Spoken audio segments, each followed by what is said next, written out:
It's easy. In the old days, and the old days being like, 4 years ago, we had, ticket takers who were using handheld scanners at the doors, and they're very lovely people. They really, truly are. They would greet every patron, they'd scan the ticket, they'd direct them to the right aisle.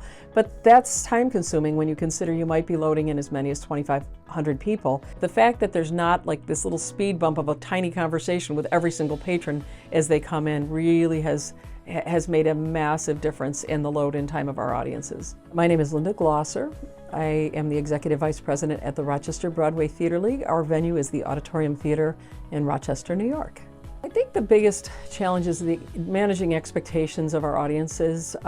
These days have a higher level of expectation about how easily things should happen for them.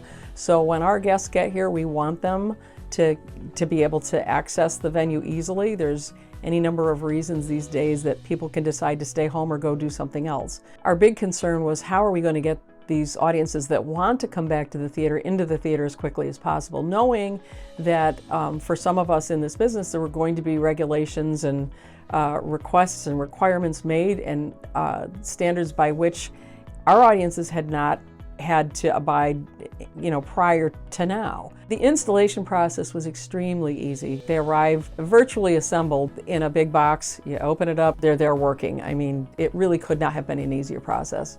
I do believe, if you give people a little bit more control of what they're doing, it's a helpful thing to them.